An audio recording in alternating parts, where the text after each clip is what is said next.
The sun hung low over the cracked earth of Ashthorne County, casting long shadows across the dusty auction yard. Men in wide-brimmed hats leaned against worn wooden rails, arms crossed, boots coated in dry soil. Among them stood Obadiah Crowfang Kane, the town's old auctioneer, known for his no-nonsense voice and a gaze that had broken many a man's confidence. That day, however, something different hung in the air. He could feel it deep in his chest. Then came the sound of hooves. Slow, heavy, reluctant. Bloodfang, the scarred and aging stallion, was led into the center ring. His dark coat shimmered with sweat, a white blaze slicing down his face like a ghost of the battles he'd survived. He wasn't just a horse, he was a relic. Once the fiercest among the wild herds, now his legs trembled slightly, and his breath came with effort. Jed Rustblood Macready, who had trained Bloodfang years ago, watched silently from the back, eyes hidden beneath a worn hat. He knew the look in that animal's eye. It was the look of something that had given everything. Obadiah cleared his throat, gripping the gavel tighter than usual. "Up next, one last ride," he said. "Bloodfang. Tough. Tired. But he ain't dead yet." The crowd murmured, already whispering prices that hinted at slaughterhouses. Then, from the fringe of the crowd, came a movement so sudden it cut through the murmurs like a whip crack. A girl, no more than 9, darted under the rope and into the ring. Her name was Ellie, and though small, her presence froze the air. She ran to Bloodfang without hesitation, throwing her arms around his neck and burying her face into his mane. The horse did not flinch. He lowered his head, leaning gently into the child's touch. Silence fell across the entire yard. Even Malvern Ashthorne, the ruthless buyer known for sending old horses to their end, paused mid-step. Obadiah couldn't speak. His mouth opened, but nothing came. The gavel slipped from his hand and landed softly on the podium. Men like Ezekiel Hollow-Eye Brant, the war-torn local vet, turned away to hide glistening eyes. It was Rufus Bonejaw Cutter, once paid to put down animals like Bloodfang, who muttered, "Never seen nothin' like that." No one placed a bid. Not one hand raised. Ellie stood there, holding Bloodfang as if he were the last soul in the world worth saving. And in that moment, everyone knew, the auction had already ended. After the silence fell like a heavy curtain, Obadiah Crowfang Kane finally spoke. "Auction's done," he muttered, barely louder than the breeze. "No gavel, no final call. Just the truth, plain and sharp." The crowd slowly dispersed, but not one eye left the girl and the stallion. Bloodfang hadn't moved. Ellie kept her arms wrapped around his neck, as if afraid he'd vanish if she let go. Behind the scenes, whispers were already rising. Questions. Suspicions. Memories that some had buried years ago began to claw their way back to the surface. Thaddeus Darkmoor, the local preacher, stood at the fence gripping his weathered Bible. He knew the name Bloodfang, not just as a horse, but as a legend. Years ago, the stallion had belonged to a man with a darker past, Kane Blackmore, Thaddeus's own estranged brother. Kane had vanished after a fire swept through Blackmore Ridge, a stretch of land long believed to be cursed. Bloodfang had been presumed dead in the blaze. Yet here he was, scarred but alive, and now standing still as stone while a child clung to him like a ghost from another life. Out by the rusted water trough, Malvern Ashthorne lit a cigarette with a trembling hand. He stared at the smoke rising as if it held answers. "That horse should have been long gone," he muttered to no one in particular. Ashthorne had bid on horses for years, made his fortune on turning muscle into meat. But something about Bloodfang unnerved him. Not because of the scars, but because of the eyes. They were too aware, too human. And the way the horse had reacted to the girl? He'd seen wild stallions panic at the touch of men. But this was reverence. Behind the barn, Ezekiel Hollow-Eye Brant examined an old vet record he'd kept locked away for over a decade. He had once treated Bloodfang, back when the horse was young and fierce and belonged to Kane Blackmore. That record included something no one else knew, a branding scar under the mane, shaped like a crescent moon. Ezekiel stepped into the ring, eyes narrowed, and slowly reached under Bloodfang's neck. The mark was still there. His fingers trembled. Obadiah noticed the vet's reaction. "It's him, ain't it?" he asked, voice like gravel. Ezekiel nodded once. "It's him." Ellie looked up, sensing the shift in the air. "He's mine now," she said softly. No one dared to argue. Not even Obadiah.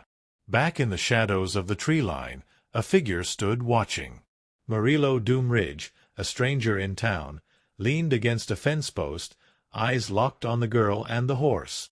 He smiled faintly, then disappeared behind the trees. Bloodfang had returned, and so had the ghosts. That night, the wind shifted over the dry hills of Blackmore Ridge, carrying the scent of rain and old ash.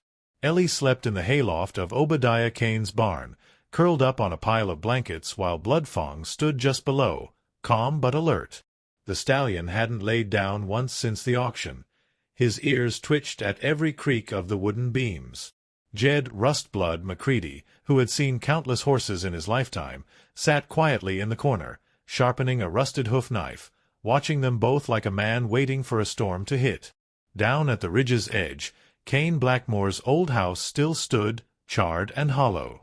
Ezekiel Hollow-Eye Brant drove out before dawn, parked by the scorched foundation, and walked the perimeter in silence. He hadn't been there since the fire. He could still see Kane's silhouette disappearing into the flames with Bloodfang beside him. The official story had been simple. Kane died trying to save his animals. But Ezekiel remembered more. The night Kane whispered about debts, men in shadows, and a horse that could never fall into the wrong hands. Back at the barn, Obadiah Kane poured himself a stiff drink while staring at an old photo on the wall. Him, Kane, and a much younger Bloodfang standing tall in the pasture. They had all believed Kane had gone mad in the end, talking about bloodlines and redemption. But now, as Obadiah watched Ellie move gently around the stallion, he started to wonder if Kane had seen something no one else had. Something passed down. Something that couldn't be buried. Ellie found a scar under Bloodfang's jaw that morning, one not from fire or rope, but something clean and deliberate. A surgical cut. When she showed it to Ezekiel, his face drained of color. "That's not a wound," he whispered. "That's a marker." He remembered Kane's final words, spoken in near delirium. "If they find the mark, they'll know what he carries." Ezekiel had thought it the rambling of a dying man. Now, he wasn't so sure. In the distance, Murillo Doomridge watched from the hills again, binoculars in hand. His presence in Ashthorne County was no coincidence. He'd been tracking stories, rumors of a horse with a memory, one that had survived fire, betrayal, and something darker. Murillo wasn't there to buy Bloodfang. He was there to claim him. As twilight fell again, Ellie brushed Bloodfang's coat with gentle hands. "You're safe now," she whispered. But behind the barn, in the dark beyond the fence, a boot crunched over gravel. Bloodfang lifted his head. He remembered that sound. The next morning came slow and gray, with low-hanging clouds swallowing the horizon. Obadiah Kane stepped out onto his porch with a cup of black coffee in hand, eyes scanning the fields. Bloodfang was grazing calmly in the paddock, but Kane noticed the stallion kept glancing toward the woods. Something, or someone, had unsettled him. Obadiah's gut churned. The old man had seen enough in his years to know when a calm morning was lying through its teeth. Ellie was already at the paddock, feeding Bloodfang slices of apple from her palm. She smiled, but Obadiah saw the exhaustion in her eyes. She hadn't slept much. Neither had Jed Rustblood Macready, who stood nearby, leaning against the fence post with his arms crossed, staring out into the trees. "You feel it too?" Obadiah asked. Jed nodded once. "Something's coming." Later that day, Ezekiel Hollow-Eye Brant returned to the barn with a folder wrapped in an old leather strap. Inside were pages Kane Blackmore had left with him 15 years earlier, asking him to destroy them if anything ever happened. But Ezekiel hadn't. He'd kept them, hidden, unread. Until now. He opened the folder on the workbench and unfolded the top sheet. There it was, a drawing of the crescent-shaped brand beneath Bloodfang's mane, along with a phrase scribbled in Kane's shaking hand. "This horse carries more than blood." He remembers. Back in town, Murillo Doomridge met with Malvern Ashthorne in the back room of the old feed store. Ashthorne lit a cigar, then narrowed his eyes. "You sure it's the same horse?" Murillo nodded. "Same brand. Same fire. But the girl complicates things." Malvern exhaled smoke through his nose. "I don't care about the girl. I care about what's under that horse's hide. Kane was hiding something. And if it's still alive—" He didn't finish the sentence. Ellie, oblivious to the plans unfolding around her, sat in the stall with Bloodfang that evening. She spoke to him like a friend, not a beast. "They say you're cursed," she whispered. "But I think you're just hurt." Bloodfang lowered his head to her lap, eyes soft. In that moment, he looked less like a legend and more like a soldier who had finally found rest. But across the ridge, a storm had begun to gather. And in the shadows of Kane Blackmore's old ruins, a second set of hoofprints appeared beside the first. Blood wasn't the only thing that returned with the fire. The storm broke just after midnight, bringing wind that howled through the canyons like voices from the grave. Rain lashed against the barn roof in erratic waves as thunder rolled across the ridge. Inside, Bloodfang shifted in his stall, restless and alert. Ellie, awakened by the noise, sat up in the hayloft, heart pounding. She looked down and saw him pacing, ears pinned back, nostrils flared. Something was wrong, not just the storm. He remembered this kind of night. Fire. Screams. Smoke. Down in the main house, Obadiah Kane lit an old lantern and reached for his shotgun. He hadn't needed it in years, but something about the air, the electricity, the weight of memory, told him tonight wasn't just another storm. As he stepped outside, lightning lit up the tree line, revealing a lone figure standing soaked in the rain. Murillo Doomridge. He didn't flinch. Didn't speak. Just watched. "Go back to wherever the hell you came from," Obadiah growled. Murillo stepped forward, water running down his face like sweat. "I came for what Kane stole," he said. "You're guarding a legacy built on lies." Obadiah didn't lower the gun. "That horse ain't for sale." Murillo smiled, cold and slow. "I'm not here to buy." In the barn, Ezekiel Hollow-Eye Brant arrived out of breath, holding more of Kane's old writings. "He was trying to protect something," he said, unrolling a fragile diagram. On it, a rough map of Blackmore Ridge and a series of notations. One circle marked the vault. It wasn't a place Kane had ever spoken of, but the way he drew it, just beyond the old ash grove, made the hair rise on Ezekiel's neck. "He left something out there," Ezekiel said. "Something they'd kill to find." Ellie, hearing their voices, climbed down from the loft. "Why do they want Bloodfang?" she asked. No one answered. Not at first. Then Jed McCready spoke quietly from the corner, "Because he remembers the path." Confused, Ellie stepped closer. Jed didn't look at her. Kane trained him to return. No map. No compass. Just memory. That horse knows where it is. Ellie stared at Bloodfang, who stood calm now, watching her, waiting. Far beyond the barn, across soaked fields and crumbling fences, Kane Blackmore's old cellar doors creaked open in the wind. Roots twisted through the stone like veins, and in the dark below, something untouched by time waited in silence. Not all legacies are buried in graves. Some live on, in blood, in scars, and in the eyes of a horse that never forgot. By dawn, the storm had passed, but the sky remained bruised and heavy.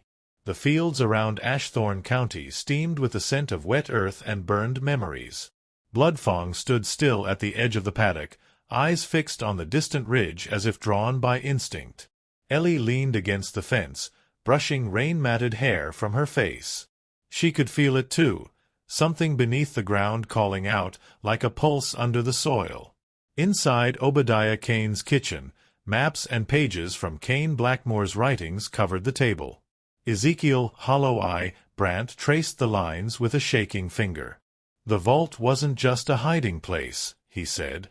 Kane called it a reckoning point. He believed if the truth ever came out, everything would change. Jed Rustblood Macready, arms folded, added quietly, he didn't trust people. But he trusted that horse. Obadiah grunted, sipping bitter coffee. So, this vault, what the hell is in it? Ezekiel glanced at Ellie, hesitated, then answered. Records. Maybe proof of what Kane was running from. Names. Deals made in blood. He pulled out a torn photograph. It showed Kane and another man, barely visible in the shadows, shaking hands.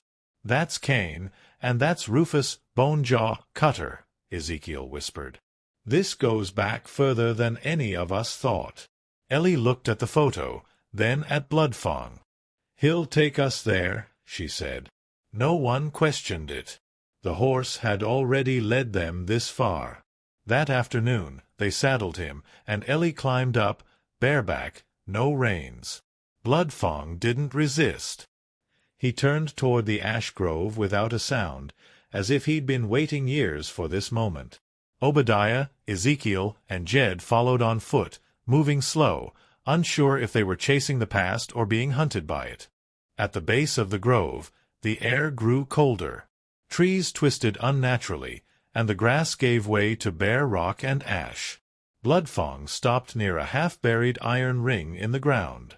Ellie slid off his back and brushed away debris, revealing a trapdoor sealed in rust. Jed knelt down, wedging it open with a crowbar. The smell that rose up was old, earth, rot, and something else. Something wrong. As they prepared to descend, a shot rang out. The bullet struck the dirt just inches from Obadiah's boot. From the tree line, Murillo Doomridge stepped into view, rifle in hand. Behind him, Malvern Ashthorne emerged, eyes cold and flat. "You're not going down there," Murillo said. "That vault belongs to us." Bloodfang reared, Ellie screamed, and the truth, buried for decades, was now a trigger pull away from being silenced forever.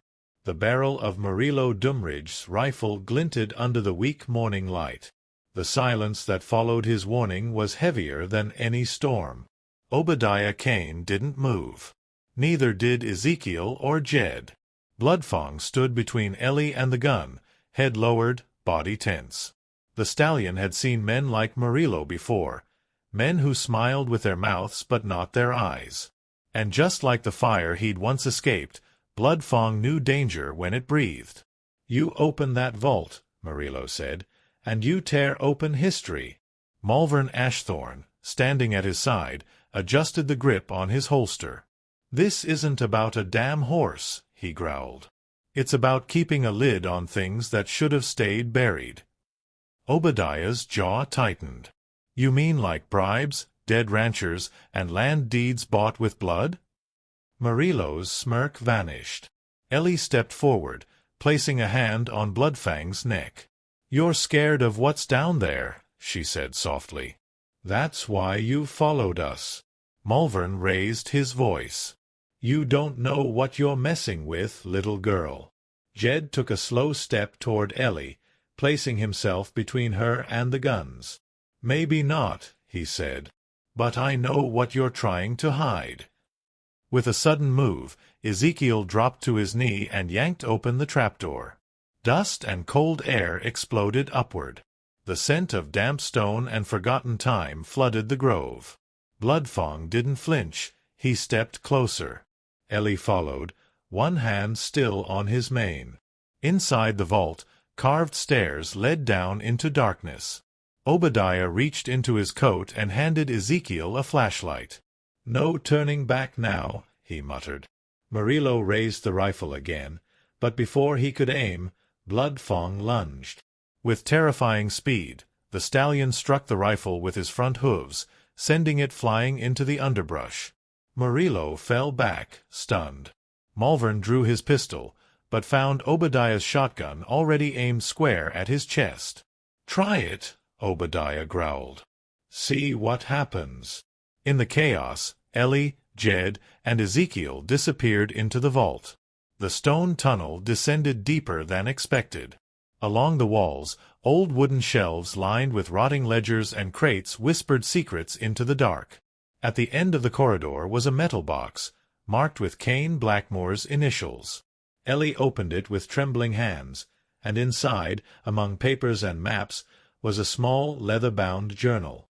On the first page, written in Kane's shaky hand, "To the one who finds this, know that Bloodfang carries more than memory. He carries the map, not drawn in ink, but in his blood. And if they find out, they'll kill to stop you." The vault's air was thick with dust and silence, as if the ground itself had been holding its breath for decades. Ellie sat cross-legged on the cold stone floor, Kane Blackmore's journal open across her knees. Jed, Rustblood, Macready stood guard by the tunnel entrance, one hand on the grip of his knife, ears tuned for footsteps above. Bloodfang remained at Ellie's side, unmoving. His eyes, dark and steady, watched the journal as if he too remembered what it contained. Ezekiel Hollow-Eye Brant flipped through old documents pulled from the metal box. Maps of Ashthorne County, letters from landowners long dead, and names. So many names. "They sold off parcels of land to shell buyers," he said, voice hollow. Kane found out they were laundering stolen property through fake ranch deeds, and worse. They used the horse trade to cover it all. He looked up at Ellie. "They killed to protect this." Ellie turned another page. Kane's handwriting had grown more frantic. "They came for me the night the fire started. I released Bloodfang into the canyon. I branded him with the crescent so he'd be known, and followed. He remembers the land better than any map. If anyone's to expose them, it won't be me. It'll be the one who listens to him." Tears welled in her eyes, but she kept reading. Back at the surface, Obadiah Kane kept his shotgun leveled at Malvern Ashthorne, who hadn't moved. Murillo Doomridge, bruised and furious, sat in the mud where Bloodfang had thrown him. "You're all fools," Murillo spat. "You think exposing this changes anything? You think this town gives a damn about Kane Blackmore or some half-wild horse?" Obadiah took a slow step forward. "No," he said, "but that girl does. And so do I." Below, Jed called out sharply, "We've got company." Flashlights flickered in the tunnel entrance. Someone was coming. Ezekiel quickly packed the journal and documents into a canvas satchel. "We can't stay here," he whispered. "They'll bury this place before they let the truth out." Ellie looked at Bloodfang, who had turned and was now facing the dark passageway, muscles tense. He knew the path out. Ellie stood and wrapped her arms around the satchel. "He'll get us through," she said. Jed gave a short nod and took the lead, flashlight bouncing off stone. As they followed the stallion into the black, Ellie whispered under her breath, "Kane, I'll finish what you started." And behind them, far above the vault, Malvern Ashthorne finally gave the order. "Seal the entrance." The sound of shifting stone echoed through the tunnel like a death rattle. Dirt rained down from the ceiling, and cracks spiderwebbed across the ancient walls. "They're sealing us in," Ezekiel hissed. Jed, Rustblood, Macready didn't wait. He grabbed Ellie's arm and pushed forward. Bloodfang led the way without hesitation, navigating the twisting underground paths like he'd walked them 1,000 times before. His hooves clapped hard against the stone, steady and certain. Behind them, a low rumble grew louder. Dust filled the air, choking their lungs, stinging their eyes. "Go. Now." Obadiah Kane shouted from the rear, his voice sharp over the collapsing tunnel. Ellie clutched the satchel to her chest like it held her own heart. Inside were Kane Blackmore's secrets, the evidence, the truth, the reason her life had been entangled with Bloodfangs from the beginning. The tunnel narrowed sharply, the walls closing in like a throat. "It's too tight," Ezekiel gasped. But Bloodfang didn't stop. He ducked his head and squeezed through the narrowing gap, his body scraping against stone. Jed followed, then Ellie. Just as Obadiah reached the passage, a thunderous crack split the ceiling, and it collapsed behind him. The old man disappeared in a cloud of rock and darkness. "Obadiah!" Ellie screamed, turning back. But Jed pulled her forward. "He bought us time. We have to keep going." Bloodfang let out a low, vibrating whinny that echoed off the stone. It wasn't fear, it was pain. Ezekiel placed a hand on the horse's flank. "He knows," the vet said softly. They were brothers in arms, him and Obadiah. He felt it. They moved in silence now, every step echoing with urgency. Finally, a faint glow appeared ahead, moonlight bleeding through cracks in the rock.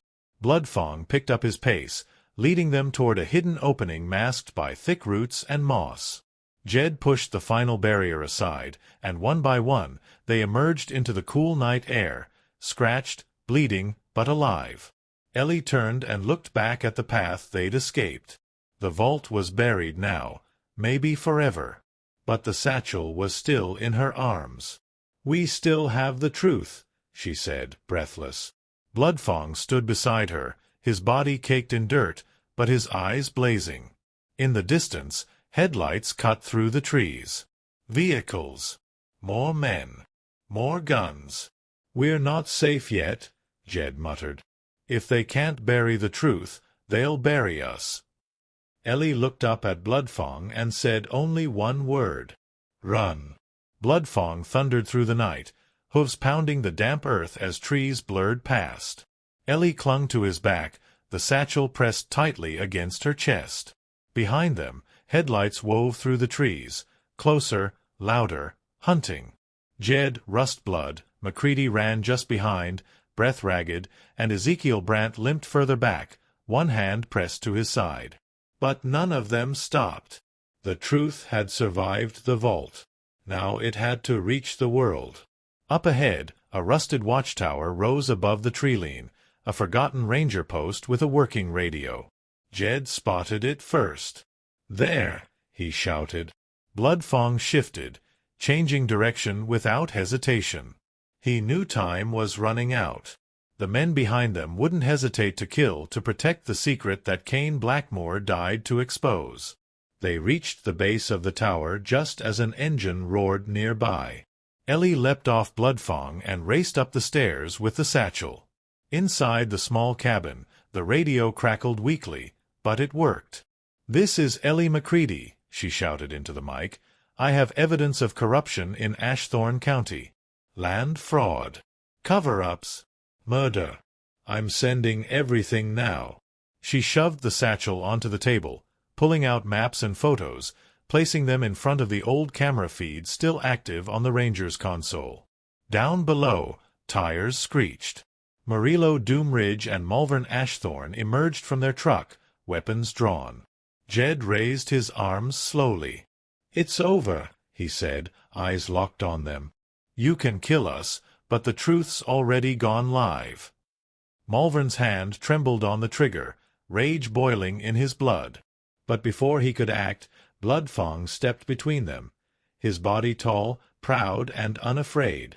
The stallion stared into Malvern's eyes, daring him to fire.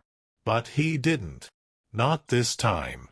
Sirens pierced the night, approaching fast.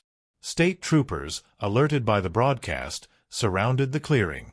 Malvern dropped his weapon. Murillo backed away, eyes wide. And just like that, the hunt was over. Truth had broken through. Hours later, as the sun rose over Blackmore Ridge, Ellie stood beside Bloodfang on a quiet hill. Obadiah Kane's hat rested in her hands, retrieved from the rubble by Jed. She placed it gently on a fence post, a silent thank you to the man who'd given everything so she could stand here now. Bloodfang turned his head to the wind. No reins, no saddle, just freedom. "You're not mine," Ellie whispered, tears in her eyes. "You never were.